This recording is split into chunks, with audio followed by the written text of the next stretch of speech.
Bloodlines of the Illuminati. By Fritz Springmeier. 1. The Astor bloodline. The original founder of the Astor fortune was John Jacob Astor, 1763 to 1884. John Jacob Astor was born in Waldorf, Duchy of Baden, Germany, from a Jewish bloodline.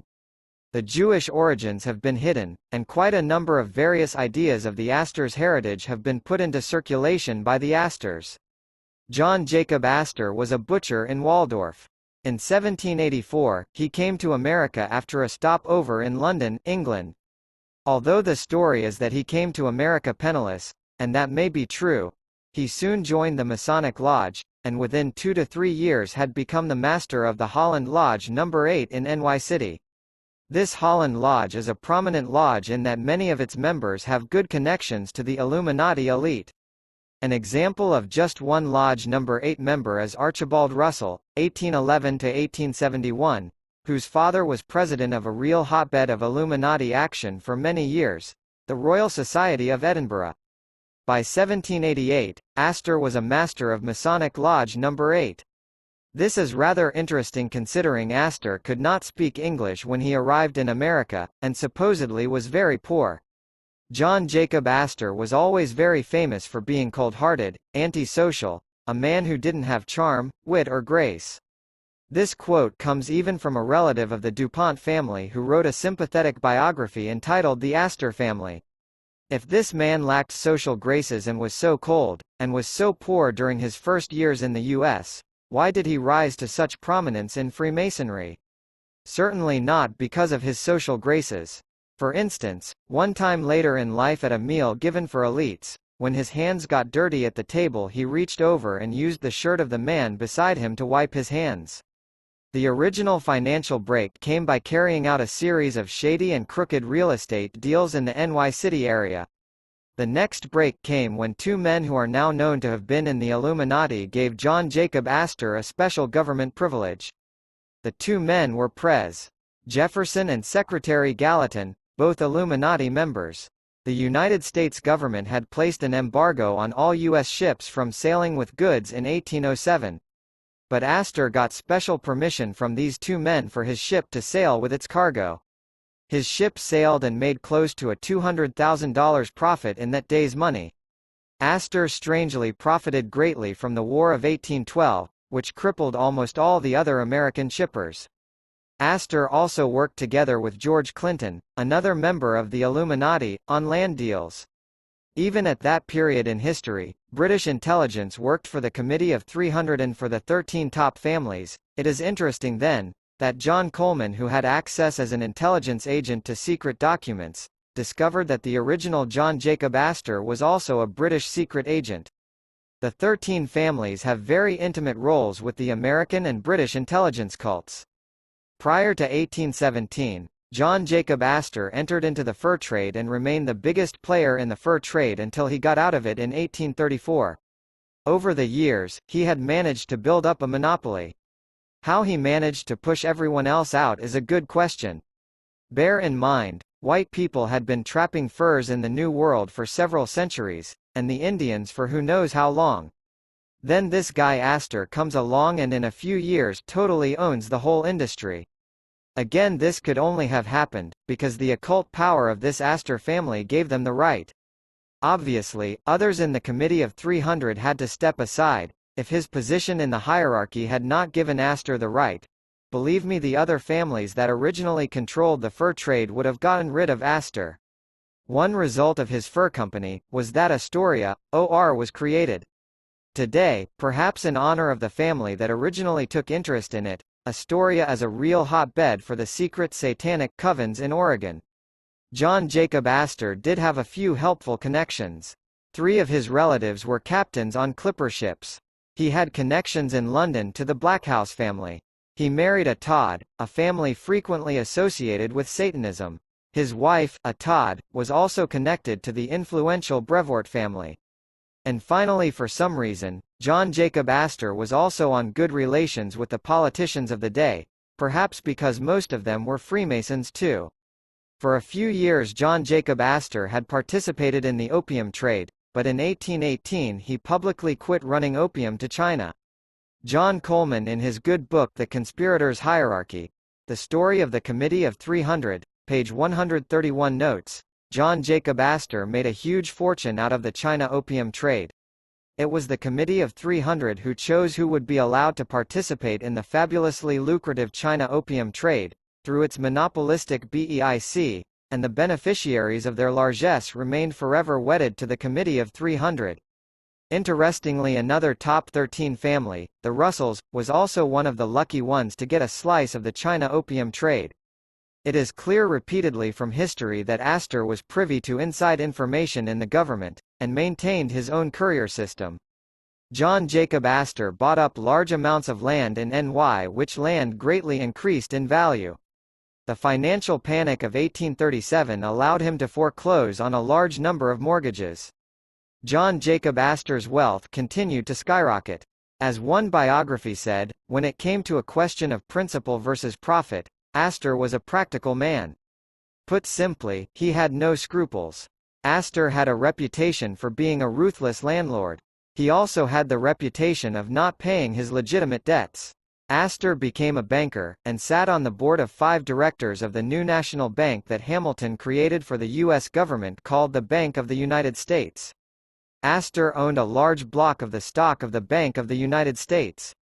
Astor also was fairly active during his life as a Freemason, holding several more key positions in the secret lodge life. John Jacob was the richest man in the United States. Note this reference. Myers, Gustavus. History of the Great American Fortunes. London. Stationers' Hall, 1909, page 147 said, statistics issued in 1844 of manufacturers in the United States showed a total gross amount of $307,196,844 invested. Astor's wealth, then, was 1/15 of the whole amount invested throughout the territory of the United States. Is having 1/15 of all of what American money is invested not rich? John Jacob Astor's descendants had a penchant for secrecy, and set up things to rule from behind the scenes. In contrast, to some of the other top families, the Astors preferred not to sit on boards of corporations they controlled. In 1890, a real estate expert calculated the Astors owned 1/20 of New York City real estate. After making their fortune while residing in the New York area, the Astors by and large have all gone to England. They still wield great financial power in the United States through proxies. Forum magazine, November 1889, commented that authorities estimated the Astors were worth $300,000, but that figure had to be an underestimate. Today, my estimate of the Astors is that they are worth about $40 billion. One of the many foundations that the Astors created was the Vincent Astor Foundation, which is controlled from England by the Astors and has in the range of $100 million tax-exempt dollars.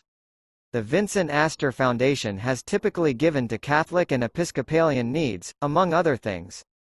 They also give money to agencies opposed to private ownership of guns. They give money to NY's public library. Imagine how much influence that gives them, when the library is receiving regular help for general support. A 1971 foundation directory stated that the V. Astor Foundation had its present emphasis on preventing juvenile delinquency. Why don't I trust the Astors in helping out with law enforcement?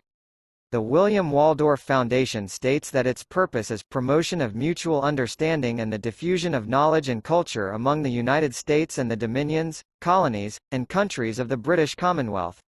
This sounds very similar to the public statement of purpose that the secretive Pilgrim Society has given out to those who need something about them. Assets for this foundation are a mere $64,000. Vincent Astor, now deceased, was a member of 41 private clubs. To give an idea of how much power just one of the many Astor men wield, some of the businesses Vincent was involved include: Director, American Express Company DIR, Atlantic Fruit and Sugar Company DIR, Chase Manhattan Bank, of the Rockefellers, DIR, City and Suburban Homes Company DIR, Classical Cinematograph Corporation DIR, Cuban Dominican Sugar Company DIR, Great Northern Railroad DIR, Inter, Mercantile Marine Company DIR, National Park Bank of NY DIR, NY County Trust Company dir. Weekly Publications Inc. dir. Western Union Telegraph Trustee NY Zoological Soc. Advisor to Bankers Trust of NY Member Amer. Museum of Nat. History Member Nat. Institute of Social Sciences. Notice these last two, like so many elite-controlled organizations, are heavily involved in the spread of the evolution theory. Just like the Rothschilds, DuPonts, and Rockefellers, the Astors always set one of their Astor males as the head of the entire family. This headship is passed down as a birthright within the different branches of the family, just as any king passes on his throne. On the corner of 33rd Street and 5th Avenue, the site later began the site of the Empire State Building. The original Waldorf Astoria Hotel was built by William Waldorf, et al. The hotel opened in March 1893.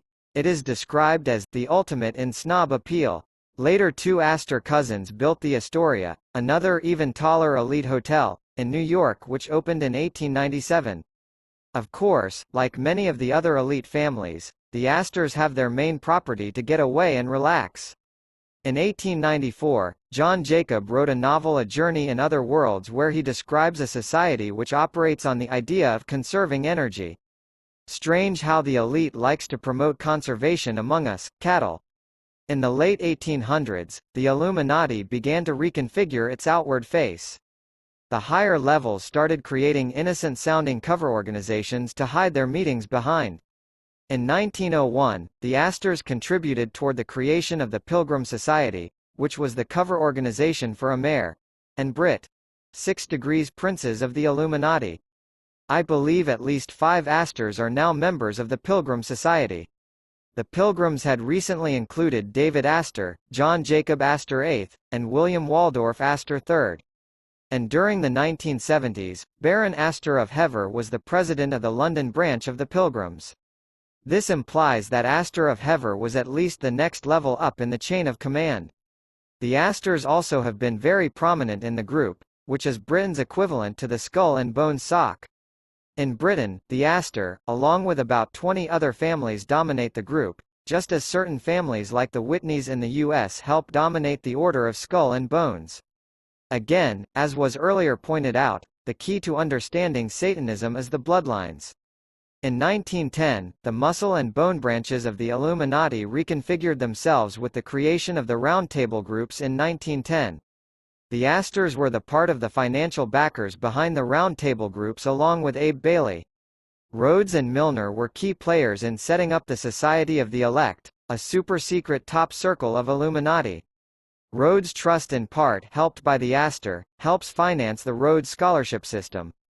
Rhodes, a high-ranking Freemason, wanted the Masonic claptrap as part of these various new groups, but Milner and Brett did away with the Masonic rituals and costumes, etc. In 1919, the Royal Institute of International Affairs, RIIA, was created. And the Astors were the major financial backers of the RIIA, which functions as the 4 Degrees cover of the Illuminati. For those who are new to this, the RIIA is the British equivalent to the Council on Foreign Relations, CFR, which takes a major role in the policy-making process in the U.S. Waldorf Astoria was appointed to the RIIA. Just above the CFR, RIIA are round table groups which were initially named by Cecil Rhodes as the Association of Helpers. Cecil Rhodes set up the Rhodes Scholarships to recruit and bring top men from several nations to Oxford to be initiated into the Illuminati and to learn about how to bring in a one-world government, so the initial selection into the Rhodes program -1 stone degree of the Illuminati, is equivalent to the initiation into the Skull and Bones. In the picture you see how the Cliveden Astors were intimately connected to the Rhodes Scholars. Rhodes Scholars frequently went to the Cliveden estate. By looking at the genealogy chart you can see how the family in London broke up into 2 powerful segments. One part centered around the Cliveden estate. Another group became barons, the Astors of Hever, or the Hever Astors for short. William Waldorf Astor owned the Pall Mall Gazette, the Observer, and the Pall Mall magazine. The London Times was largely controlled by the Astors, and since 1922 they have owned this major source of British news.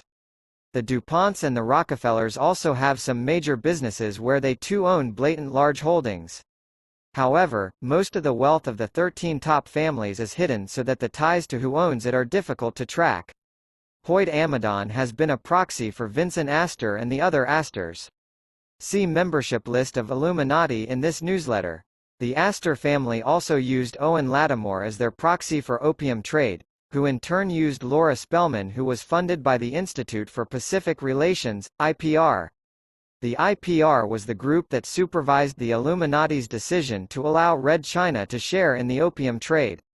The puppet strings behind big world events may not be seen by the public, but if we trace the origins of several big events, we see the Astors helping pull strings.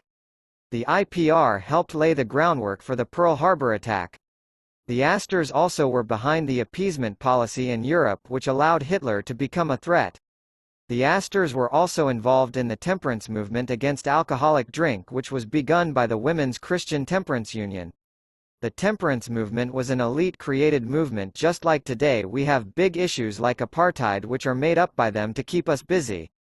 Joseph Kennedy and Onassis, two other top 13 Illuminati families, got rich off of the temperance movement by bootlegging. So many people have exposed the temperance movement. See Occult Theocracy for just one exposé of Freemasonry's involvement, that it is not pertinent to cover it here. Today's equivalent of the temperance movement is the drug war. Colonel Jack Astor, one of the world's most powerful men, was among those who went down with the Titanic. To his honor, he didn't have to sacrifice his life, but did.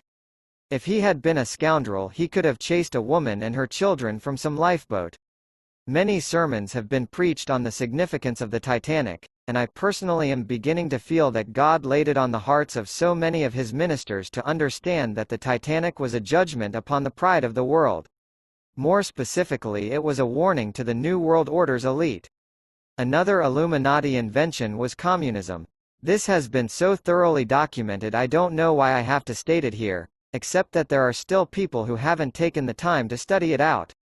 James II, Billington's book Fire in the Minds of Men, a very scholarly work, and Occult Theocracy are some good starting points to study this. The Fabian Society was also connected to the Illuminati. For instance, Illuminati Prince Professor George Edward Gordon Catlin, Pilgrim Sock. Member was a member of the Fabian Society's executive committee. The Fabian logo is a wolf in sheep's clothing. Fabians like H. G. Wells, who wrote so eloquently on the New World Order with such books as The New World Order, A Modern Utopia, The Open Conspiracy Blueprints for a World Revolution, was a wolf in sheep clothing. H. G. Wells made the New World Order something that sounded advantageous to everyone, a utopia of sorts. That is not what it will be. During the 1930s, the Fabian Socialists created the Political and Economic Planning Group, PEP. Mason Viscount Waldorf Astoria was a leader of PEP. A confidential program that the PEP created and implemented through the British government was later described in a book, Principles of Economic Planning, in 1935. The book doesn't explain why its cover has a Masonic square and compass ostensibly displayed on its cover. George Bernard Shaw, who was a communist and Fabian socialist, was the best friend of Lady Nancy Astor, who became the first woman member of Parliament. These two spend vast amounts of time together, much more than Nancy did with her husband Waldorf, who she didn't care to be around. Waldorf was the Mason that was mentioned earlier who helped lead PEP. After Nancy Astor was elected, or selected by the elite, to be the First Lady MP, one of the Russell ladies soon afterwards also became an MP. Communism pretends it is the enemy of the rich capitalists, but both the rich elite and the communist leaders are committed to wipe out Christianity, to wipe out free trade with monopolies, and to set up an Illuminati one-world government. Do you see they have similar goals? A picture is included of Waldorf and Nancy Astor's visit to Russia during the 1930s. The Astors were not treated like enemies but like royalty. Can we see how the elite-controlled press have deceived us? Do not trust our Illuminati-controlled elite to protect us from communism, they control communism. Besides socialism, Nancy Astor was a big supporter of Christian Science. Christian Science was a front for witchcraft from its very beginning. For more information on what Christian Science is about, I suggest people study Be Wise as Serpents, Chapter 2.6, The Healing Light. Nancy Astor wrote The Natural History of the Vampire and a book on the early Mason, communist Bakunin. She used Grenfell family papers. The Grenfell family were close friends to the Cliveden Astors. David Astor, the Honorable, attended Bilderberger meetings in 1957 and 1966. Alpha Lodge is the lodge in England that is traditionally for royalty. There are other elite lodges too, where those of the elite can protect themselves from rubbing shoulders with those of less social stature. These are the type of Masonic lodges that the Astors join. In summary, an examination of the Astor family reveals their close connections with the full spectrum of Illuminati activities ranging from Freemasonry, the Illuminati itself, the Pilgrim Society, the Round Tables, communism, Fabian socialism, CFR, RIIA, the Bilderbergers, as well as the various politically, that is Illuminati, tainted banks such as Chase Manhattan. Ava Alice Muriel Astor was an occultist. She was born in 1902, was pretty but also a very serious woman. She was a very strong-willed person that was able to dominate a person in her presence unless they were also strong-willed. She was into Egyptian magic and believed she was the reincarnation of an Egyptian princess and a disciple of Akhenaten. Alice Astor may have been one of the first people to enter King Tut's tomb, where she got herself a necklace. Aldous Huxley wrote Brave New World as a picture of things that were to come.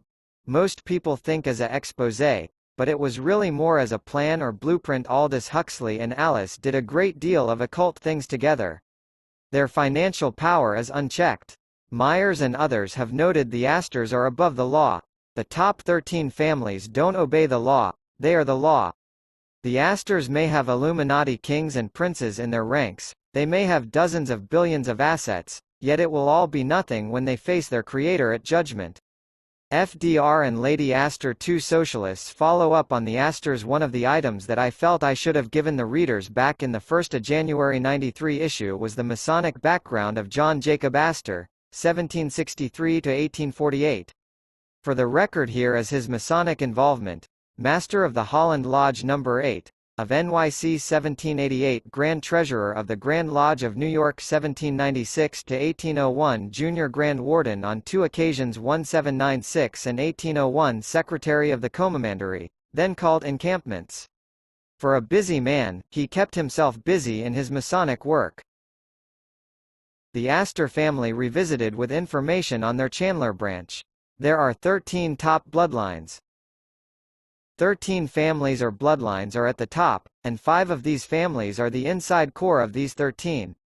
Prior to Be Wise as Serpents, the existence of 13 top families was not known by very many people. The existence of the 13 families had come out in Barry Smith's book Final Notice in the 1980s, but the names were still unknown. Barry Smith of Australia wrote in his book Final Notice, page 9, there are 13 families or groups heading up the world government plan. These families are portrayed as the 13 layers of blocks found on the strange seal on the reverse side of the US $1 bill. In a Little Read article, one SRA victim recently wrote that Satanism was controlled by a few families. Recently, one of the DuPonts was on a television show because the DuPonts were trying to kidnap him because they didn't like his support for the book Dope, Inc. I was able to get a copy of the book, and was overjoyed to find such an excellent book. My sources have been telling me that the top Illuminati families were behind the drug trade. Yes, Satan's top followers are also the kingpins in destroying humanity for profit through drug trafficking. The following families, besides others, or individuals from these families are mentioned in Dope Inc. as involved in some aspect of the drug trade: the Astors, Bundys, DuPonts, Freemans, Kennedys, Lees, Rockefellers, Rothschilds, and Russells. It is no coincidence that 9 of the top 13 families would get their names in a book which revealed the big names behind the world's illegal narcotics trade. It should be mentioned that some other prominent Illuminati families also play key roles in the drug trade, such as the Bronfmans, Cabots, Shaws, Bacons, Perkins, Morgan, Forbes, Cisneros and Oppenheimers. Where have we seen such names before? There are names in Dope Inc. that people would do well to know the danger of, such as Louis Mortimer Bloomfield, Robert Vesco, François Junod of Switzerland, Ivan Slavkov of Bulgaria, the Duke of Kent, Master of the Grandmother Lodge of the Scottish Rite, and Jardine Matheson, to mention a few. All our favorite secret fraternal groups appear in Dope, Inc. too. For instance, the Triads, P2 Masonry, Regular Freemasonry, the CIA, the Order of St. John, and the Jesuits. The Universal Christian Gnostic Churches, which practices black magic, has a whole chapter showing its connection to the drug trade. Britain's Assassination Bureau Permindex, which has been mentioned previously in this newsletter, also gets a chapter in the book. In the Be Wise as Serpents book, I examine in detail only the Rothschilds and the Russells. I did not present much to back up my statements about the 13 families. Further, one of the unthinkable items that most people do not want to consider is that their leaders who they have idolized may be utterly corrupt. There was nothing to do but sit down and give the nitty-gritty details if the threat from the Illuminati was to be properly understood. The facts would speak for themselves. The ideal solution for both writer and reader was for me to write up my research and for you to read it as a series of articles. There is only so much a person can assimilate at once, and these articles give lots of details. In January of this year I began a series of articles on the top 13 families which the top experts said nobody knew about. I did this with the hope of stimulating others to notice these families, and to alert a wider sector of the body of Christ. The young colleague David J. Smith, who wrote part of the January 1st article on the Illuminati, was led to carry out further research in addition to what the January 1st article had. Most of this article's information on the Astors then is a result of David's research. Difficulty in determining the facts. Most of the material put out on the Astors shows the unmistakable mark of distortion by writers and historians giving information in line with what the Astors wanted the public to get. Books on the Astors contain both believable and unbelievable material, fact and fiction. Some of the real facts may remain obscured forever, but that has not stopped us from getting the most accurate picture we could reconstruct. The Astors do not make the task of investigating them easy. They have been very secret and very deceptive since they arrived in this nation. John Jacob Astor, the first prominent Astor, was a notorious liar. He was known on occasion to invent romantic tales for the edification of people who annoyed him with questions. Men who knew him best were, therefore, neither ready to discredit completely all legends about his exploits nor to repeat them as gospel. The truth, they suspected, lay somewhere between the two extremes. Terrell, John Upton, Furs by Astor, page 102. John Jacob's son ensured that his father's lies would go unchallenged by incinerating all of his personal records, business records and other papers. Origin of the family and its name. The Astors have come up with various origins for themselves, and those for or against the family have added more ideas. One strong possibility is that the Astors are descendants of the Astorga family found in southern Italy before the 1600s. The most likely meaning of the name is that both Astorga and Astor are variations meaning Astarte, who is the mother of the occult. Her name is also Semiramis. In Babylon the trinity was Nimrod, the sun, Semiramis, the moon, and Tammuz, the morning star. In Egypt, these gods were called Osiris, Isis, and Horus. The pictures and statues Isis and Horus were renamed by the Roman Catholic Church as the Virgin Mary and the Christ Child. The family in Europe. The family may have moved from Savoy to Waldorf, Germany. Although it is not a certainty, the best explanation from the available clues indicates that Waldorf's coven had some important personages in the witchcraft, satanic system, and that Johann Astor's family had power. At that time in Europe, the Astor family had no chance to turn their occult power into success. The power and class structure in Europe was rigid and gridlocked. The boundaries between peasant and aristocracy were solidly in place. So the family looked to the New World to transmute their position in the satanic hierarchy into financial wealth and power. Johann Astor in Waldorf was only a butcher. His best son John Jacob, 1763–1848, was selected to establish the House of Astor in America. John Jacob Astor goes to America. At age 16, John Jacob Astor quit helping the family butcher business, went to England and then later to America. Looking at the details of things, and piecing the truth together, it appears that his satanic authority was already in place, because he was able to travel to England, and as a German-speaking peasant converse face-to-face with the Backhouse family in England. Of course, the biographers make it sound like John Jacob Astor left Germany for himself, rather than his family. Michael Astor gives a glimpse of John Jacob's mission. He concentrated almost entirely on building a fortune, on escaping the poverty of his childhood and establishing a secure financial position for his family in America. Overview. The process of 400 years looks like this. Various satanic families moved into the southwest German area in the late medieval time period.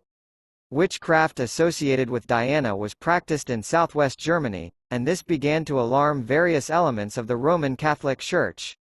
The Astor family provides leadership in the covens in the Heidelberg area. Witchcraft spread virtually all over southwest Germany. An examination of the old records from about 1500 to 1650 showed that witchcraft was being practiced throughout the area. I have the names of over 120 towns where it was practiced in SW Germany. The list derived from old German records. The Astors did not have the position, wealth, and power that accorded their position in the late 1700s of occult leadership. In Germany, England and France there was no way to climb the social ladder. However, the New World presented opportunities. The Astors sent 2 sons to prepare the way for John Jacob, one to England, one to America, and then sent John Jacob, their most promising brightest son, to the New World. While in America, the Astor family helped the satanic elite headquartered in England to maintain its control over America. Having come from Germany, and also due to Satanism being secret, John Jacob Astor's help given to pro-British elite moves were more difficult to suspect. After establishing themselves as aristocrats in America, the tribe of Astors moved to England, where because of their high social position in America, no one questioned the Queen bestowing titles of nobility on them. All along the process, people with Illuminati connections opened doors for the Astors. At this point, it needs to be pointed out that there were ties between the following groups: English royalty, English Satanism, English Freemasonry, and German witchcraft, and the Italian black nobility. Taking the liberty I have as author of this article, I am going to digress to give some examples of these connections. Although on the surface this doesn't directly pertain to the Astors, it does. When one paints in the bigger panorama of what was happening in the occult world, and then one sees a blazing star streak across that panorama, then the real history of that blazing star is given by tracking its voyage through that panorama. However, the history books have intentionally hidden the significance of so many of the players and groups that lay along the track of that blazing streak. Specific groups. Order of the Knights of the Helmet. This was an illuminated secret society with Sir Francis Bacon at its head. In order to hide its Masonic rituals, Sir Francis Bacon wrote a play entitled, The Order of the Helmet. This was performed in the 3rd of January 1594, and again for 12 days in December 1594. In December 1594, British aristocrats who had been demonically illuminated, met and put on a play. Calling their initiation ceremony a play was a great cover. Sir Francis Bacon was made King and Prince of Purple. Various men were invested with the collar of knighthood of the helmet, and took vows, and a series of charges by 6 high counselors was given in a manner that is very similar to what the satanic SRIA does now. The reader may ask, what does this have to do with the Astors? This is simply a few brief look at the background of what was happening in the occult in Europe. The Queen of England sent Sir Francis Bacon as a young man in his 20s to the continent of Europe. Sir Francis Bacon toured France in places such as Louvre, St. Cloud, Blois, Paris, and Poitiers. He also traveled to Germany, Italy and Spain. He visited the various royal courts, such as the court of Marguerite de Valois. Marguerite was married to King Henry of Navarre. Her mother was the evil Catherine de Medicis. Sir Francis Bacon also met with many secret societies. At Marguerite's court he spent time with the Pleiad fraternity, which was a group of 7 intellectuals. According to the best biographer of Sir Francis Bacon, who was Alfred Dodd, Alfred spent his entire life studying Sir Francis Bacon. Sir Francis Bacon was initiated into a large number of secret occult societies when he was on the continent of Europe. He learned Kabbalistic magic, Egyptian mysticism, Arabian mysticism, and the customs of the German Steinmetzen. Dodd, Alfred. Francis Bacon's Life Story. London. Ryder and Company, 1988, p.10.4. This information has been provided to give some feel for how the occult in Europe was in contact with its various parts, and that its tentacles included many of the royal families. Hell Fire Club. This was a secret satanic cult which was associated with early Freemasonry. When the connections became known between the Satanists of the Hell Fire Club and the elite of Freemasonry, Freemasonry and the elite made some radical moves. First, Freemasonry publicly proclaimed that it had nothing to do with the Hell Fire Club. When the Hell Fire Club was publicly disbanded by the government, acting on orders from people that tied in with the club. Later, quietly the club was reconstituted.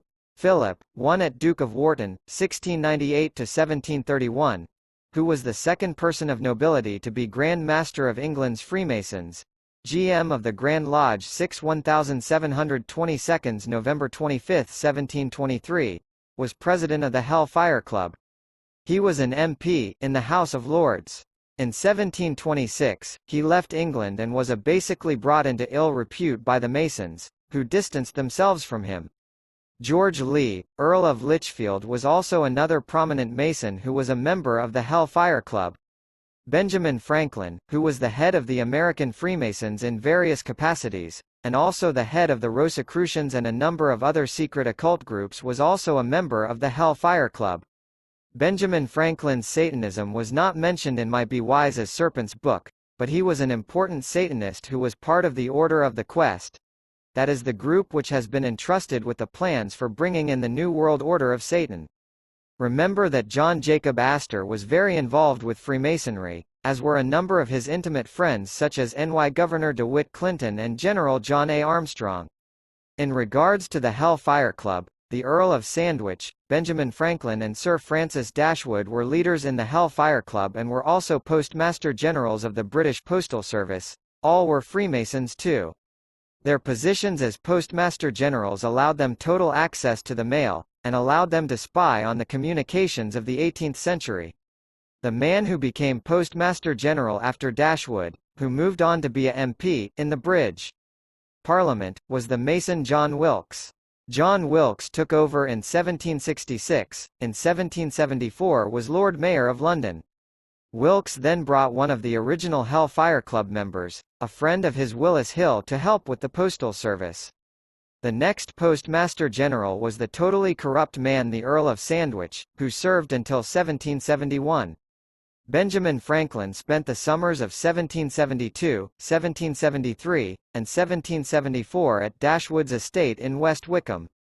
The caves under Dashwood's estate at West Wickham were used for satanic sexual rituals, which were participated in by Benjamin Franklin. Ordo Saturnus. This is an old secret satanic German order. In the last few newsletters, I have been educating people on the meaning of Saturn. It means Satan. This previous information helps us understand John Jacob Astor IV when he writes in his book A Journey in Other Worlds, the souls of the righteous departed were found on Saturn, where, to a background of weird music, pulsating hearts, luminous brains and centers of spiritual activity quiver with motion. A side comment. John Jacob Astor IV had a reputation for his insatiable sexual lust to paw women. One of the people we have to investigate in relation to the Ordo Saturnus is Valentine Jeune, who was John Jacob Astor's mentor in Waldorf, Germany. Jeune may well have belonged to an organization such as Ordo Saturnus. John Jacob Astor leaves Germany for England and America. John Jacob Astor arrived in England and may well have been introduced in England to British intelligence by his brother George. At any rate, he got involved in British intelligence, which has always been closely linked to Freemasonry and the elite. He spent time socially with the Black House family, which an aristocratic family. How do you suppose such a supposedly destitute young man could be accepted so easily into the Black House social scene? This is not explained by modern biographers. After 4 years, his brother George then sent him to America to represent George's music company. His brother Henry met him when he arrived in 1784 at age 20 and introduced him to the occult world in New York City. Thomas Backhouse and Company was a leading house in the lucrative fur trade. John Jacob Astor set out to bring the fur trade under his own control. There is a tact that must be faced. The Elites Committee of 300, a secret legislative group of the Illuminati, decided that John Jacob Astor could expand into the fur trade and into the opium narcotics trade. Dope, Inc. shows that the Astor family was the first American family to get into the opium trade, and that their opium trade was a special privilege that most other American businesses did not even try to compete with. Why? Dope, Inc. doesn't say this, but I know that it is because the Committee of 300 decides such things, not free enterprise. American furs yielded 1,000% profit in those days. The privilege of fur trading was a pot of gold, so to speak, that the Committee of 300 gave Astor, and it could only have happened because the Astor family in Waldorf was already part of a principal satanic bloodline. The Illuminati members of the Astor family today use their influence to help those of the Illuminati in their dope trade. William Backhouse, the American representative of the London Backhouse family, and John Jacob's brother Henry were two of John Jacob's initial contacts in the New World. Soon John Jacob had met all types of people involved in New York's occult world. John Jacob married Sarah Todd. John Jacob's stepmother Christina Barbara is described as the perfect, cruel fairy tale stepmother. John Jacob raised the principle of self-interest to the level of a philosophy and claimed for himself a natural superiority over his less able and less powerful fellow men, a sort of God-given right to exploit the world and its inhabitants for his personal gain. This was not mere cynicism, but a genuine belief that in some way, he was, among the chosen people for whose convenience and advancement life was ordered. Such people make history, but they also pervert it in human terms because their world and the codes that govern it have nothing to do with morality. Sinclair, David, Dynasty: The Astors and Their Times. Page 59. Astor took Freemasonry seriously. Governor DeWitt Clinton rose unusually fast in the degrees, but the German immigrant, John Jacob, who talked at times as if he had marbles in his mouth, was not far behind him. Astor eventually caught up to Clinton. Terrell, Furs by Astor, page 84. DeWitt Clinton's uncle George Clinton, who served as Jefferson's vice president, was also a member of their Holland Lodge No. 8. Archibald Russell of the Russell family, as well as two members of the elite Livingstone family, were members of this lodge too at the time. The Livingstone family were participating in the Committee of 300 at that time. One of my Masonic reference books states that business at the Holland Lodge No. 8 was conducted in German. If so, why were all these other men involved with it who apparently had English as their mother tongue? In the first January '93 issue, Astor's dirty real estate deals and his activity as a drug kingpin were discussed. However, Astor's connivance to create a nation on the West Coast wasn't.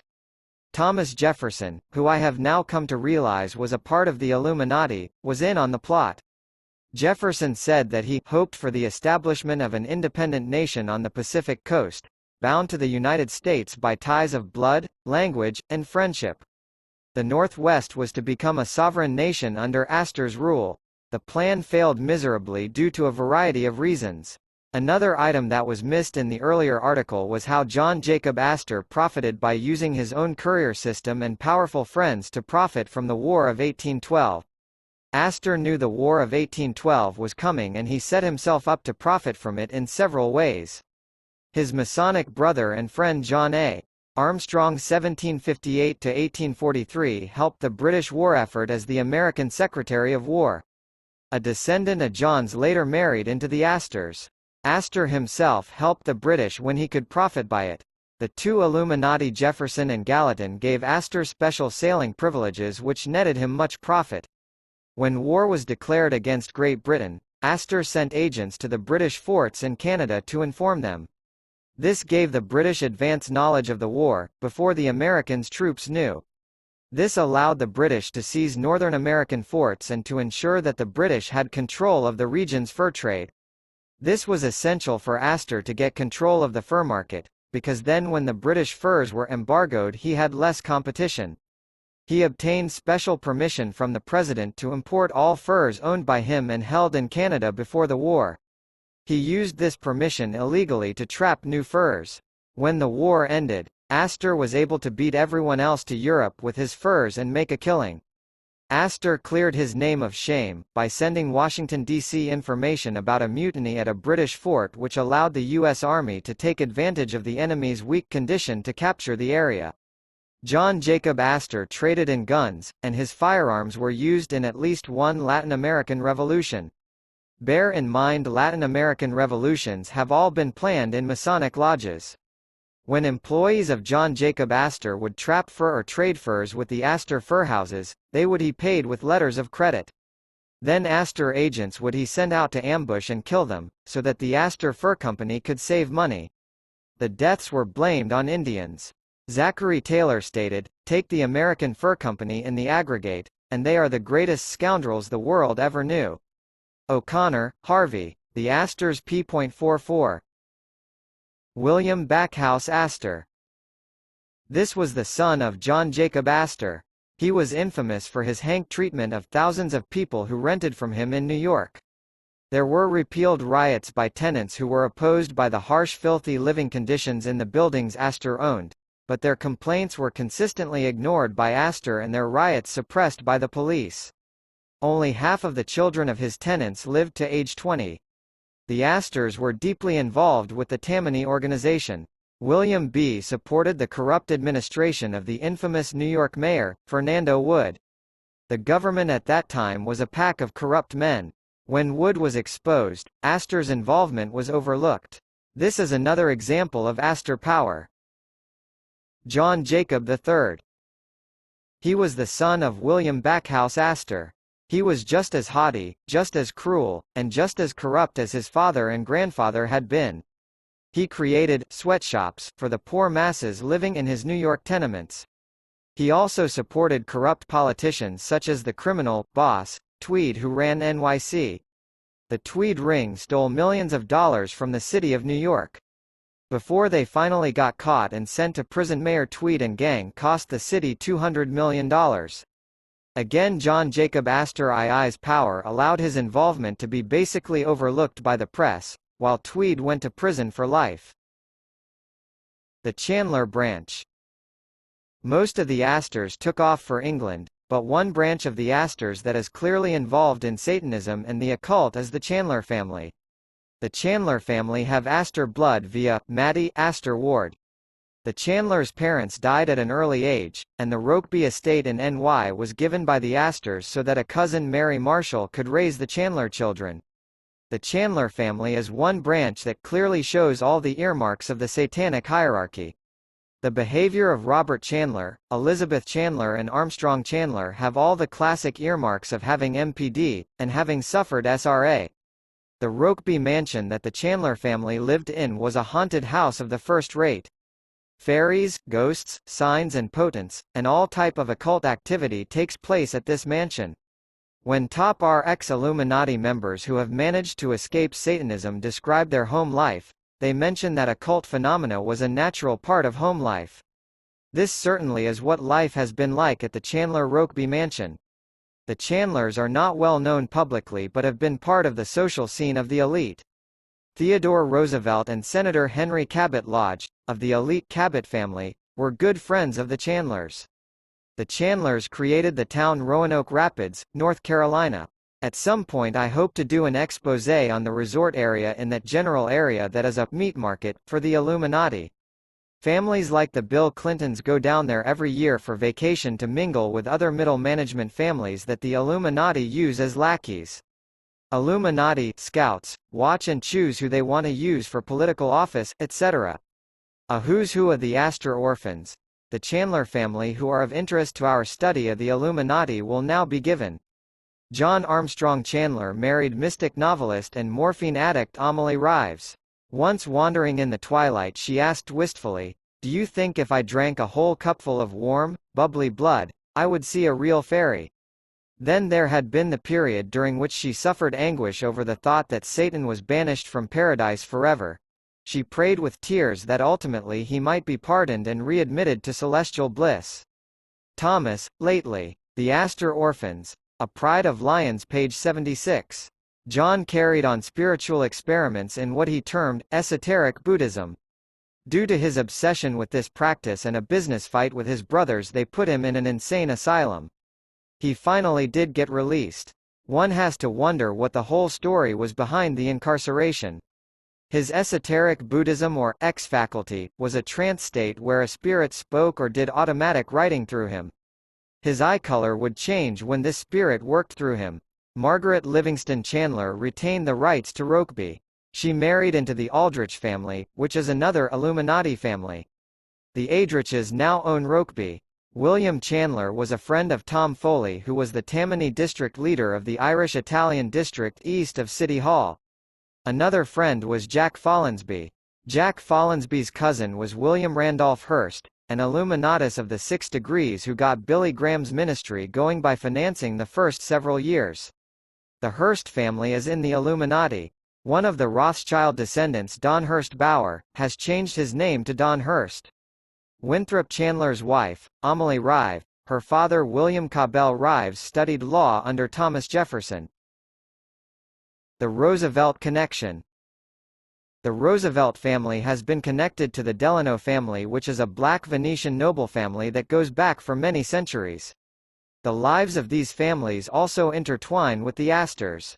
Examples of the interweaving are Franklin Hughes Delano, heir to a massive whale oil fortune. He married Lavia Astor, daughter of the original William Backhouse Astor. James Roosevelt married Helen Astor, daughter of William Backhouse Jr. James Roosevelt, a Freemason. He married the sister of Vincent Astor's wife. Summary. In our revisit to the Astors, we have examined in more detail the early life of John Jacob Astor and his connections to Satanism. We have touched on his son and grandson who led the Astor family after John Jacob died. We have seen more of their meanness and connections to corruption. We examined how Satanism and the occult had a hold on England even back when John Jacob Astor came to the New World. 3 important occult organizations of the 17th and 18th century were introduced. We have looked at the Chandler family, a branch of the Astor family which is part of Satanism. We also looked at how the Roosevelts and Delano families have been associated with the Astors. 2.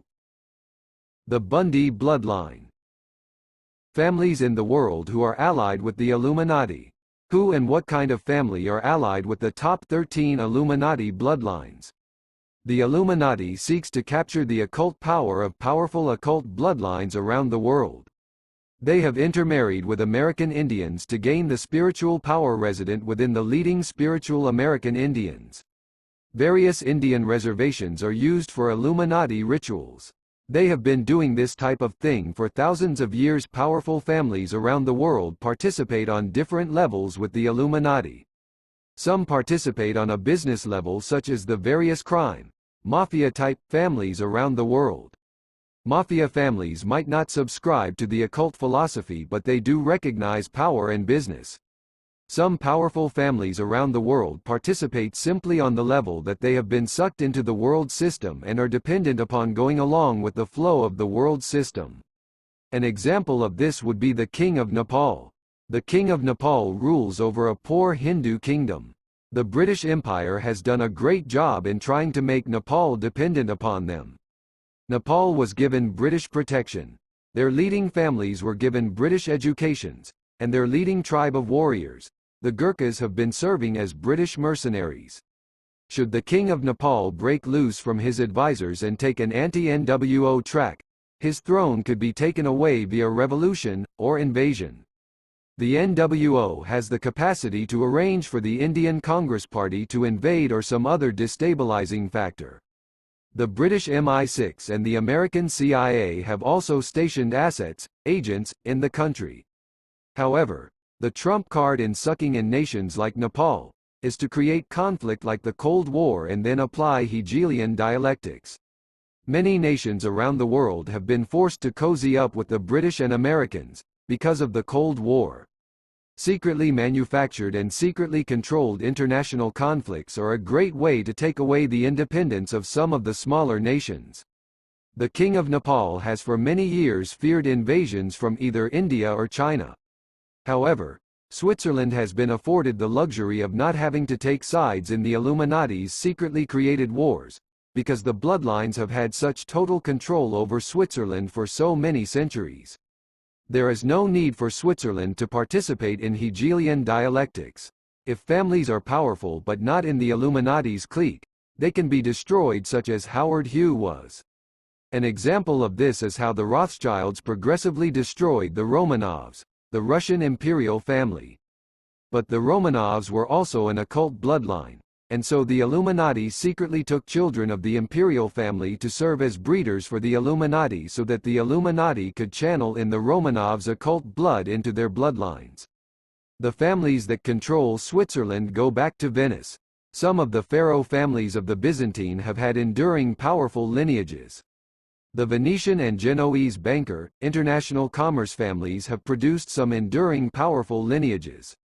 Families from these groups have tended towards Satanism, Gnosticism, or cults that are not Christian. In this category, we can mention Darius Socinus of Venice.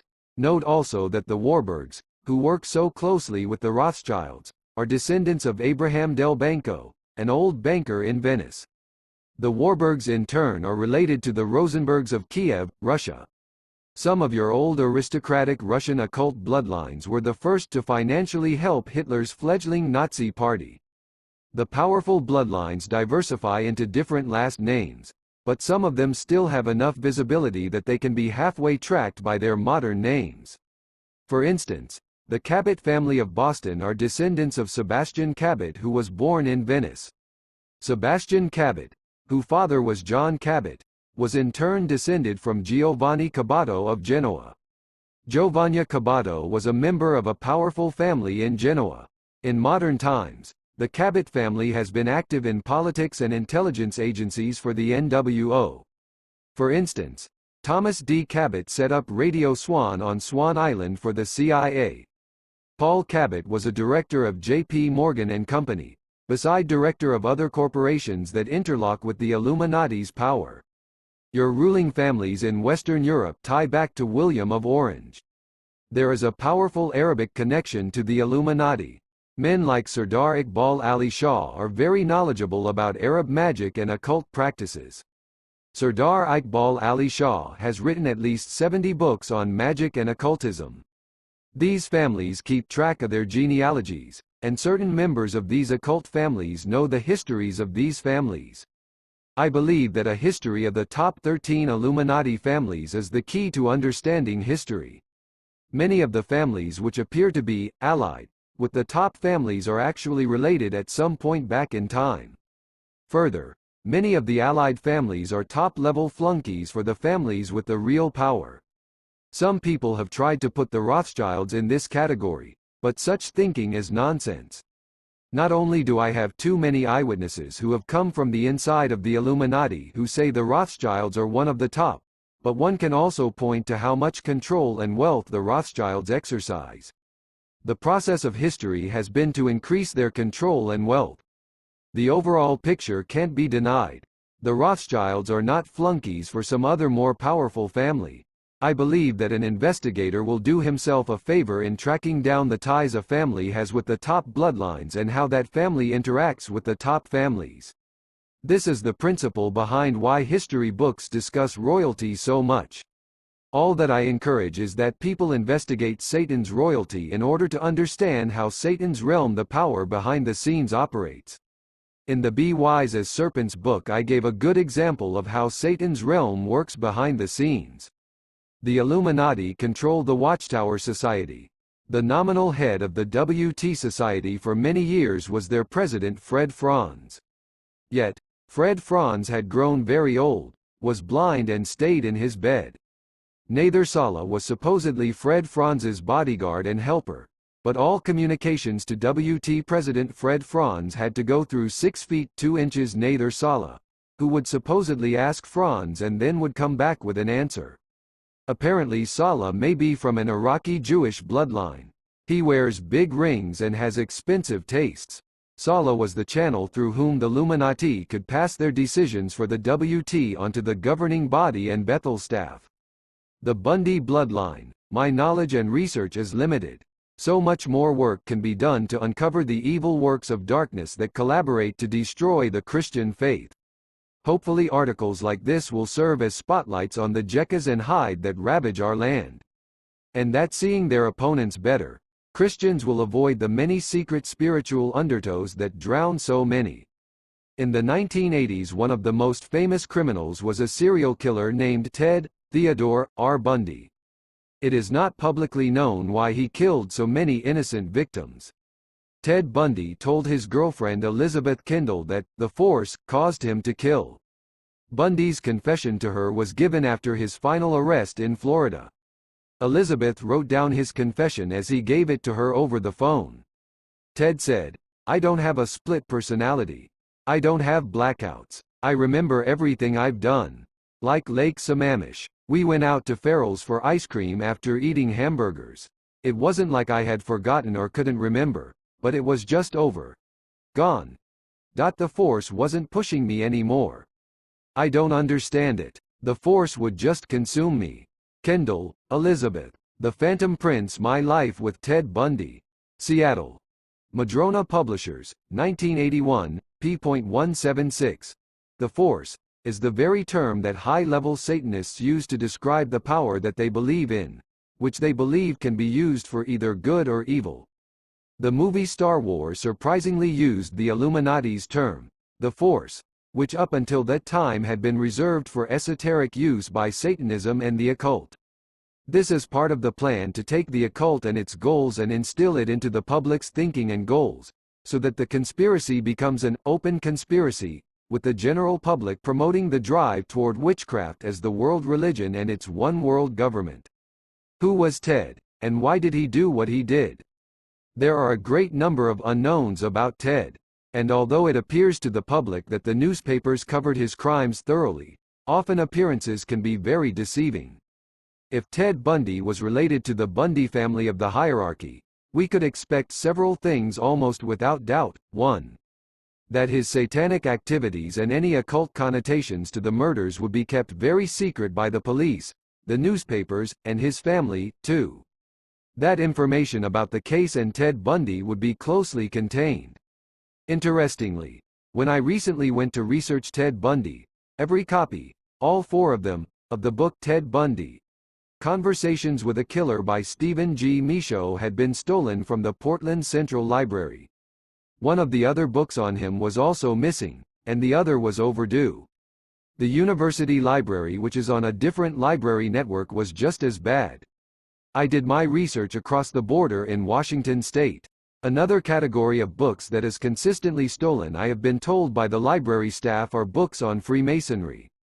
Consequently, the Portland Central Library has a policy that interlibrary loan books on Freemasonry cannot be taken out of the library, even though the lending library doesn't mind if they are checked out. Another example of how books relating to Satanism or the Satanic Conspiracy become rare is when I checked the Thurston Co. WA Library's computerized system for Anton Levy's Satanic Bible. Of the system's 18 copies, 14 were lost. I assume stolen, 1 was listed, trace, and 3 were being held by the libraries. That is, they were not out on the shelves. Before proceeding any further, let me categorically state that I haven't found anything that ties Ted Bundy in with the top satanic family of the Bundys, nor have I found anything that disproves it either. I don't know either way. Still, there are some interesting items about Theodore Bundy. Perhaps someone else will be motivated to do the genealogy work, and save me the work. Ted was a law student. One of the schools he studied law at was University of Puget Sound, WA. A major reason he did so poorly in law school was the immense stress that took place in his life in connection to the time and effort he put into murdering beautiful women. Yet, his poor academic performances were no barrier to his political success. Ted does have a number of items that seem suspicious. First, Ted drove all the way from Washington state to Miami, Florida to take part in Nelson Rockefeller's 1968 campaign. He was a big Rockefeller fan. Ted was appointed assistant chairman of the Washington State Republican Central Committee. Ted traveled in elite social circles, and was preparing for a campaign for Ted to run for state governor. For instance, in 1973, he was part of the Republican State Committee. He may have been on this committee in other years too. Ironically, Ted Bundy had served briefly on the Seattle Crime Commission on a study of white-collar crime. For whatever reasons, whether it be elite connections or his winning personality, it is certain that he had a big political career in front of him as a young person if he had not blown things. Second, almost all the serial killers have had connections to Satanism, and in every case the media and the police have suppressed or greatly downplayed their connections to Freemasonry and Satanism. For instance, Charles Manson, Freemason, OTO and Satanism. Son of Sam Berkowitz, OTO and Satanism. Jack the Ripper, Freemason, and Henry Lee Lucas, Satanism. Could it be that Ted Bundy had a satanic side to him? I haven't seen anything that shows that he wasn't a Satanist. He did join the Mormon Church during the middle of time period of years when he was murdering innocent women, but his motive for joining certainly had nothing to do with sincerely serving God. I have learned that Ted had an interest in astrology. Perhaps the closest person to Ted Bundy, his longtime girlfriend Elizabeth Kendall, wrote in her book The Phantom Prince: My Life with Ted Bundy that she didn't know why he brutally killed so many women. She was aware that he liked bondage-type sexual arrangements, but the inner workings of Ted's mind were a mystery to her. And Ted was capable of some of the biggest lying and yet coming across totally honest. This type of lying goes on every day by the Illuminati members who as a habit make boldface lies to the public. Ted Bundy was adopted by his father Johnny Bundy, who was a dentist in the northwest area of Washington state. What is this main branch of Bundys that we are speculating that Ted's father might or might not be tied to? The original Bundy family came to the New World before 1635 to Boston, MS. A few years later they moved to Taunton, MS. A large branch of these Bundys went to Connecticut, and later a few went on to New York. Another group of colonial American Bundys were in North Carolina. The particular members of the Bundy family that are prominent in the New World Order today are the ones who would have inherited the position of authority over the family if satanic tradition had been followed. The Bundy family was an old American family that was part of the Eastern establishment, but with only a few exceptions like Congressman Solomon Bundy in the early 19th century. The family has only come into the public's eye during the 20th century. This family also surfaces in not-so-prominent places too. Two of the key early Watchtower Society leaders were Bundys. These were Walter H. Bundy, who went with Charles Taze Russell to Great Britain on his May 29–31, 1909 trip, and Edwin Bundy, who worked at the Bethel headquarters at the turn of the century and traveled around the U.S. for the Watchtower Society from 1906 to 1910. The following is my own who's who of the Bundy Illuminati family. After this list introducing our cast of characters, this article will get back to discussing the Bundys. Who's WHO of the Bundys? Eric Bundy placed in charge of the prisoner Howard Hughes by the Illuminati family of Onassis. More about this later. Eugene H. Bundy, lawyer, judge, 1889 to 1896, v. Pres. and dir. Central Trust and Savings Company, banking ties, dir. Industrial Company, partner Bundy and Jones, chairman exec. Com. of the Republican State Central Committee in 1898 and 1900, Knights of Pythias, Order of Red Men, Order of Elks, Episcop. Frederick McGeorge Bundy, Skull and Bones, Innit. 1921, CHRMN. North Atlantic Fillet Council Harriet Lowell Bundy. Married Skull and Bones member Gasper D. Angelo Beelan, Innit. 1939 with Harriet's brother, Harvey Hollister Bundy. 1888 to 1963. Skull and Bones, Innit.1909, Special Ass. To Sec. of War Stimson, Skull and Bones, law clerk for Justice Oliver Wendell Holmes, key Pentagon man on the Manhattan Project, Sec. of U.S. Sugar Equalization Board, CHRMN Panama Railway County, in the U.S.'s Canal Zone, CHRMN. Boston Personal Property Trust, DIR. Boston 5 Cents Savings Bank, DIR.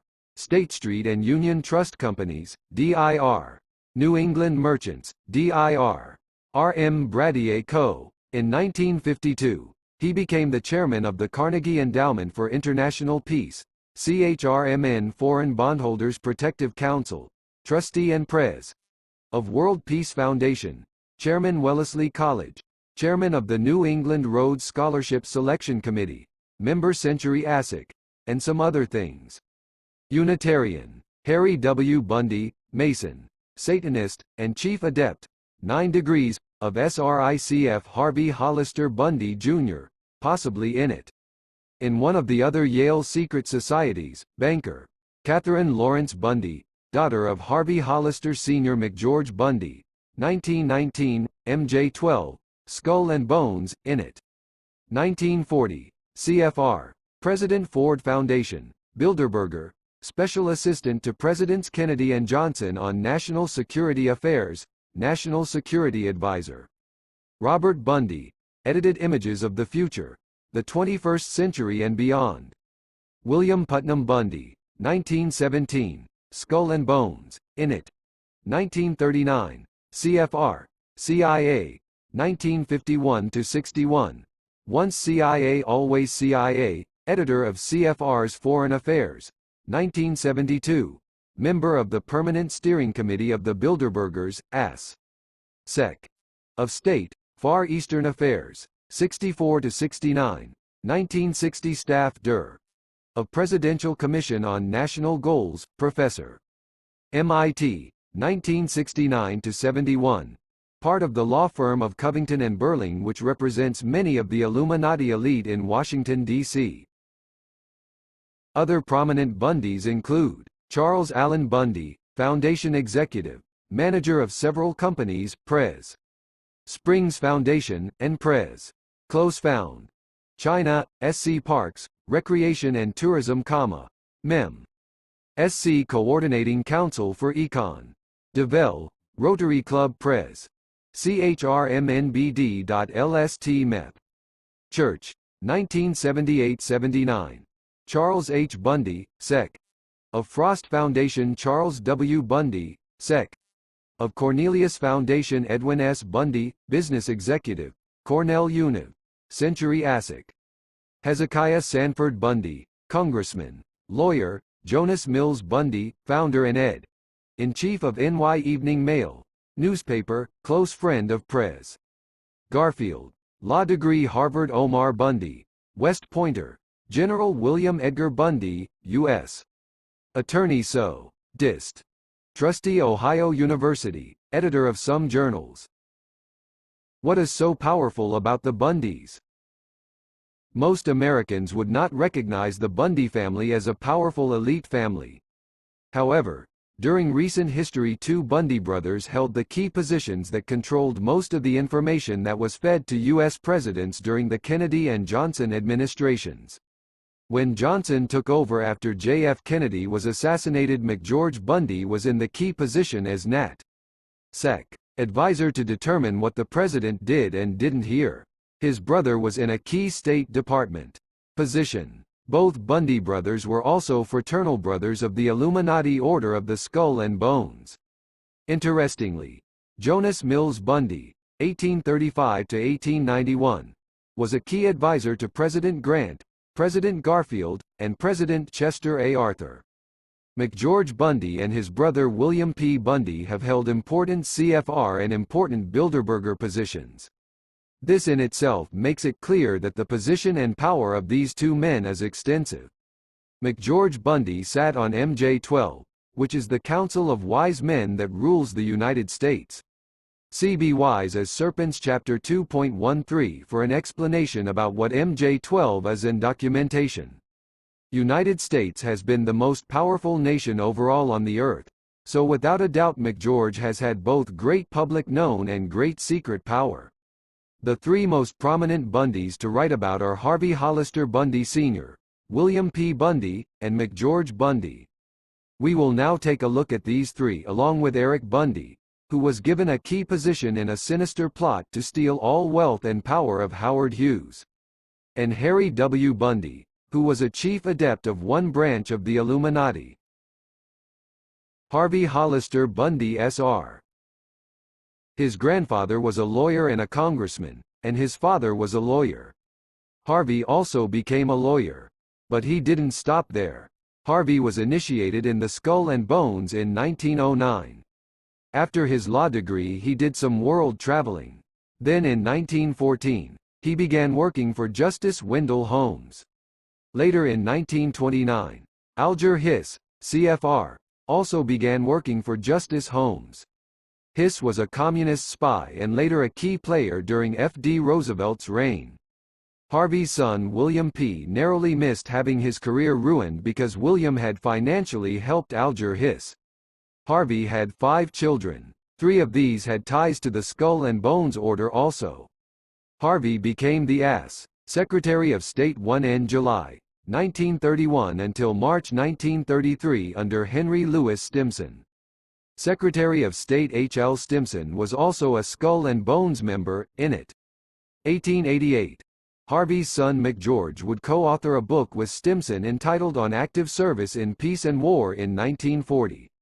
Harvey was special legal assistant to the U.S. Secretary of the Treasury. Harvey became the special assistant to the Secretary of War during WW II. He traveled with the Sec. of War overseas numerous times. It is often said if you want to know where the real power lies, look at a man's advisors. Here we see Harvey giving advice to the U.S. Secretary of War and Bones pp. 49-50 where he gives various reasons why Covington and Burling are highly suspected of left-wing activity. William began his war during the United States' largest military challenge in history. Harvey was one of the most key figures in the supervision of the Manhattan Project developing the atom bomb. He was the key Pentagon man. He did liaison work between the War Department and Office of Scientific Research and Development. In 1952, Harvey took over the Carnegie Endowment for Peace from John Foster Dulles. The Carnegie Endowment for Peace has been a major vehicle for the Illuminati to finance tax-free various projects. In 1971, for instance, the Carnegie Endowment for Peace spent over $2 million and had assets of $41 million. The stated object of the foundation is to promote international peace. This is the type of peace that President George Bush told the United Nations that the world needed. Skull and Bones member George Bush informed the UN that a one-world government peace was needed by the world. Harvey got the job at Carnegie because Alger Hiss had been convicted of perjury. John Foster Dulles was on record recommending Alger Hiss to replace himself. See Eleanor, Allen, and John Foster Dulles and Their Family Network by Leonard Mosley, page 311. The various men who run the various Carnegie foundations work with the Rockefellers. William P. Bundy. William P. Bundy started out his career in 1947 working for Covington and Burling, which is a firm that represents many of the Illuminati in Washington, D.C. Covington and Burling appears to have been a conduit for the Illuminati to create a left-wing political movement in the U.S. Read Anthony Sutton's book America's Secret Establishment: An Introduction to the Order of Skull and Bones. In 1951 he quit Covington and Burling to begin openly working for the CIA as an analyst, and then as assistant to the deputy director of the CIA. His job as assistant required him to get atomic energy clearance. In 1953, Joe McCarthy had caught onto the New World Order. Although the history books and papers report that he was commie hunting, if one reads Joe McCarthy's own words, it is clear he was gunning for the New World Order. Senator Joe McCarthy subpoenaed William Bundy to testify. The senator knew he could expose a great deal if William P. Bundy was questioned, and if he might try to lie. The calling card to get the subpoena was the fact that William had donated at least $500 to help communist spy Hiss defend himself. Hiss's brother Donald worked for Covington and Burling when William was there, and Alger had worked at the firm William's dad had worked at. McCarthy sent down many subpoenas, but Allen Dulles, who was part of the Illuminati and the CIA director, ignored the subpoenas, and eventually was able to get William P. out of the country so that he would not have to face McCarthy's questions. The State Department was going to arrest William P. at the dock as he was trying to escape on the Queen Mary, but Alien Dulles was able to get the State Department to call off the arrest, and William P. Bundy sailed. McCarthy wrote Allen Dulles, "I note your refusal to give us any answers to our questions. Your insistence is very revealing. It would seem that the last man in the world who would try to protect and hide the facts about one of his top officers, Bundy, association with, and contributions to, a convicted traitor would be the head of the CIA. I think it necessary for me to call your attention to the tremendous damage you thereby do to this organization. That the matter cannot and will not rest here is, of course, obvious." A biography of Eleanor, Allen, and John Foster Dulles and Their Family Network by Leonard Mosley, p.322. Lou Russell, who was an important figure in the House of Un-American Activities Committee, HUAC, was part of the Illuminati power structure. This is something one wouldn't expect. It appears like some of the men McCarthy thought were on his side weren't. While the Bundy affair led to McCarthy, a genuine patriot, being killed and discredited, someone else who was a socialist and lackey of the CFR was given wide publicity as an anti-communist hero from what happened to Hiss. Funny how the credit is distributed by the establishment media. This socialist was Richard Nixon, CFR. He was given false credit for convicting Hiss, CFR, to build a false public image as an anti-communist crusader. Nixon did not do the footwork etc. to get Hiss convicted, contrary to the false image the establishment newspapers and history books give. Later, protected by his anti-communist mask, Nixon would recognize Red China, among many other pro-communist NWO acts. By trying to subject a member of one of the top 13 Illuminati families to congressional questioning, McCarthy had signed his death warrant. It was not long before the Illuminati killed McCarthy, and they have dragged this great patriot's name through the mud. Skull and Bones George Bush was still taking potshots at Joe McCarthy during the 1992 presidential campaign. William P. Bundy commented on the help Allen Dulles gave him throughout the Hiss affair with the following words: "I guess there was an element of tribal loyalty in the way Allen handled this, that he knew me, he knew my brother, a sort of fellow feeling, a feeling for the comradeship of the CIA, but also a tribal feeling toward a set of people who were in law firms, entered government when the need was felt, could be invited back to the House. Yes, that set of people is called the Illuminati." In 1960, William P. Bundy, while still with the CIA, was placed as the staff director of the new Presidential Commission on National Goals. If national goals are seriously being set, then that implies that something is happening above and beyond the American people voting at the voting booths, congressmen voting at the Capitol, and the marketplace simply functioning. Indeed, there is a guiding hand behind events which is taking us down a pre-planned route to achieve Illuminati goals. Bundy's Commission on National Goals set down goals that are Hegelian philosophy. The goals state that the individual has a duty to advance the will of the state, and that the state is to stimulate changes of attitude. The American citizen in the years ahead ought to devote a larger portion of his time and energy directly to solution of the nation's problems. Many ways are open for citizens to participate in the attainment of national goals. America's Secret Establishment. p.50. Eric Bundy. The Illuminati uses what is called Hegelian philosophy. A thesis is set up. An antithesis, the opposite of the thesis, is then set up, and then out of the conflict of the two comes the synthesis. Hegelian philosophy is really a fancy term for what the Illuminati were doing before the term was invented. To bring this all down to street terms, the Illuminati's mafia, yes, the Illuminati created and runs the mafia, would send businessmen a letter demanding money and signed with the imprint of a black hand. This was the thesis. If the demand wasn't met, then the business would be burned or the businessman hurt. Then the mafia would introduce themselves as potential protectors for the businessman from the black hand extortioners themselves. This is the antithesis. And when the businessman begins paying the mafia for protection, that is the synthesis. The Illuminati are doing this tactic all over the world, and it certainly has almost everyone fooled. Mafia strongman Sam Giancana, birth name Momo Salvatore Gangano, had a girlfriend Judith Exner that J.F. Kennedy, a member of one of the top 13 Illuminati families, spent regular time with sexually. Giancana also had a friend named Robert Mayhew who worked under Stavros Niarchos of the Onassis family. Stavros Niarchos is a Bilderberger and a nephew of Aristotle Onassis. The Onassis family, of the top 13 Illuminati families, runs the mafia. Robert Mayhew worked for Giancana and the CIA. Why was a CIA agent willing to help Giancana? Well, as I indicated in other places, the CIA is run by the top Illuminati families, and so is the mafia. This CIA agent, or mafia man, or Illuminati henchman, whatever you want to call Robert Mayhew, shows up in the details of the Kennedy assassination and the kidnapping of billionaire Howard Hughes.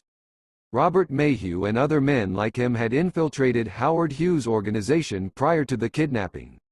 In March 1957, a wing or branch of the Illuminati under Onassis, commonly known as the mob or mafia, kidnapped the upstart billionaire and genius Howard Hughes. Now do you see what happens to competition to the Illuminati top 13 families? Either you join them, or you are destroyed. Satan must keep his organization intact. From the best inside information I have obtained concerning this area of Illuminati activity, apparently two who were look-alike to Howard Hughes were used. The reason two were used will be explained. First, because the Howard Hughes, actually L. Wayne Rector, who on rare occasions showed himself, was a fake. The Illuminati wanted to keep him out of the public eye as much as possible, so it made sense to have another double. The natural story was that because Howard Hughes was so reclusive, he had hired Hollywood actor Brooks Randall to be his double to keep newsmen and other snoops from following him. When Howard Hughes, L. Wayne Rector, would go out, then the decoy, Brooks Randall, would be employed to keep photographers, process servers and private detectors away from the Illuminati's real, Howard Hughes, L. Wayne Rector. It was Robert Mayhew that hired Brooks Randall, and working with Mayhew and somewhat over Robert Mayhew was Eric Bundy, was given oversight of the day-to-day operations involving the control of their prisoner Howard Hughes, who most likely died in 1971, and whose public death was 1975. For those wanting an official paper trail, see Senate Report No. 94-465 entitled, Alleged Assassination Plots Involving Foreign Leaders, November 20, 75, page 74, where Mayhew's role is talked about in the death of Onassis. One of Mayhew's top men was Lou Russell, who besides working for Mayhew, the CIA, the Onassis family, was the person who bandied the security and investigative needs of the Republican National Committee, RNC, and Russell was with the company that provided security for the Watergate complex when it was burglarized. The Russell family is a top 13 family. The Russell family will of course have its own turn to have an article about them in this newsletter. It is Lou Russell who helped Nixon get Hiss convicted. Was McCarthy and Hiss used? It appears so. John Smith now puts out the theory contained in his book Alger Hiss, the true story, which claims Alger Hiss was framed. So we have come full circle. The communist agent that almost ruined William P. Bundy's career, because Bundy was Alger Hiss's and Donald Hiss's friend, is now exonerated by a book written by an establishment researcher. McGeorge Bundy. Anthony C. Sutton does an excellent job in his book on the Skull and Bones Order in describing how McGeorge Bundy received preferential treatment all through his life. Consistently, McGeorge Bundy got jobs for which there were thousands of better candidates. McGeorge Bundy went to Yale, where he was initiated into the Skull and Bones in 1940. McGeorge then went to Harvard. After this, McGeorge joined the Army as a private. Very few privates ever achieved the rate of promotion that McGeorge received. Within a year after joining as a private, McGeorge was promoted to captain. Not only was he made a captain, he was placed on staff to plan the logistics and other details of the invasion of Sicily and the Normandy invasion. That is honestly fantastic. How can a greenhorn without experience have the experience to know how much supplies, etc. are needed for a certain operation? Bear in mind that these calculations are for battles in which the wrong combination of supplies could mean death or defeat for a unit. As Sutton points out on pg. 51, can a 23-year-old, with no military experience, undertake planning for amphibious operations? The answer is obviously no, even if his father, the Order, is in the Pentagon as an aide to the Secretary of War, the Order. After the war, McGeorge continues his phenomenal climb from job to bigger job, often with no credentials. 1945, he becomes assistant to the Secretary of War and co-authors a book with Stimson. Then McGeorge, without any experience or credentials in economics, becomes a consultant to the Economic Cooperation Administration. Then he becomes foreign policy analyst for presidential candidate Thomas Dewey. Christians may recognize from the instruction that the Bible gives that pride warps our abilities to accurately see. How much pride has been installed in men like McGeorge that they feel comfortable to hop from one unqualified position to another and to make weighty decisions. 1949, Bundy was invited to Harvard University to teach as an assistant professor and in 4 years is made the dean of the Faculty of Arts and Sciences at Harvard. How does anyone become dean of a prestigious university department after 4 years of teaching? Not only has McGeorge been treated as if he is an instant military genius, an economic whiz, now he is Bede of the Arts and Sciences. Bundy becomes the National Security Advisor. From 1961 to 1966 he is the Special Assistant for National Security Affairs to the President. This gives him great control over what the presidents are told. For instance, on pages 177 to 178, Sutton quotes a conversation between McGeorge Bundy, Dean Acheson, Scroll and Key, another Illuminati initiation point, and President Kennedy, recorded in a memorandum. President Kennedy is led to believe that the United States has deserted its ally of Portugal to aid nationalists in Angola, when in fact the U.S. was supporting Marxist guerrillas, that is, communist guerrillas. In 1966, McGeorge was appointed president of the Ford Foundation, another Illuminati foundation that is promoting their agenda. McGeorge brought in Harold Howe too to be vice president, a position that Howe was unqualified for, except that Howe was a skull and bones brother and was a team player that would help promote the New World Order agenda with its Hegelian philosophy and socialism. Both of the Fords on the foundation board resigned in disgust at the way these skull and boners were using the Ford Foundation. Harry W. Bundy. Harry W. Bundy was a Mason, a Satanist and the chief adept, 9 degrees, of the Colorado part of the SRICF. To clarify to the reader what this all means, allow me to inform you about the structures Satan has built. Pure Satanism, in order to function easier, has set up some branches which are secret, but if the public hears about these branches, they have a veneer of respectability. Dr. Wynne Westcott, a famous Satanist and the supreme magus of SRIA, wrote the rare book History of the Societas Rosicruciana in Anglia. It was privately printed by these Masonic Rosicrucians on December 30, 1900, and later received the Bridge Museum press mark of 0475H54. Within this rare book, the leader of the SRIA spells out the purpose of the organization to the Brotherhood, the aim of the society, searching out the secrets of nature, to facilitate the study of the system of philosophy founded upon the Kabbalah and the doctrines of Hermes Trismegistus. Hermes Trismegistus, as many of you know, means the thrice greatest Hermes, who was the Egyptian scribe god who is claimed to be the author of all magical writing. Hermes is credited for the grossly evil satanic witchcraft rituals that the ancient Egyptians and modern Satanism continue to practice. For an excellent exposé of the connections between the Egyptian Book of the Dead, Masonic rituals and modern Satanism, I suggest David Carico's book The Masonic Egyptian Satanic Connection. Obtainable from Followers of Jesus Christ, 5220 Ashley Drive, Evansville, Indiana, 47711.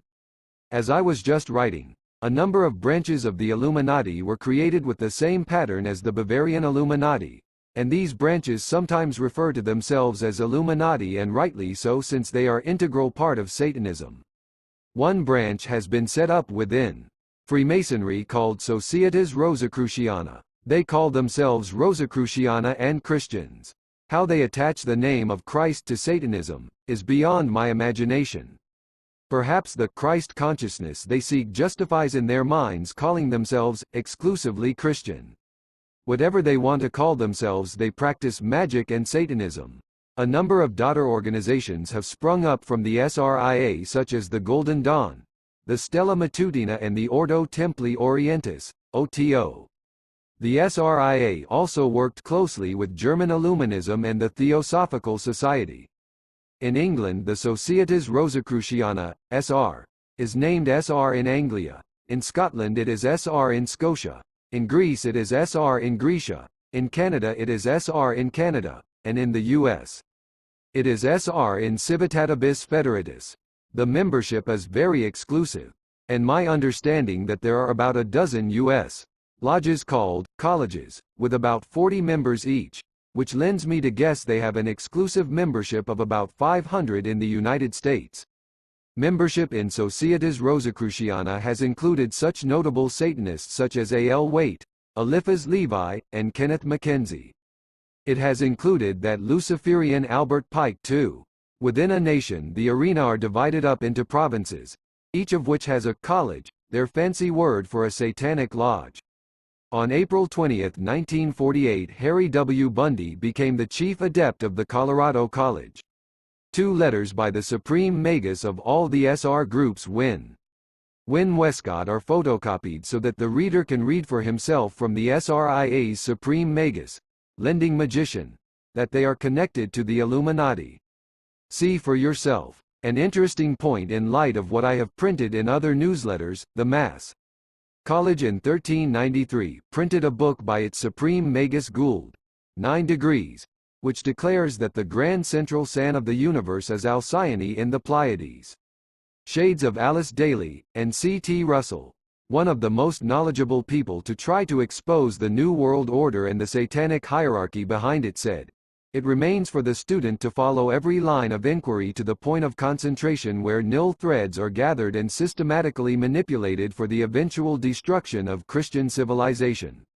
It may lend to the B'nai B'rith, the Universal Israelite Alliance, India or Tibet, but in any case a thorough and complete study of Rosicrucianism, embracing a minute one of Rosicruciana in Anglia and its various branches, will be a great step taken in the direction of uncovering much of the political and moral chaos of present-day history of mankind."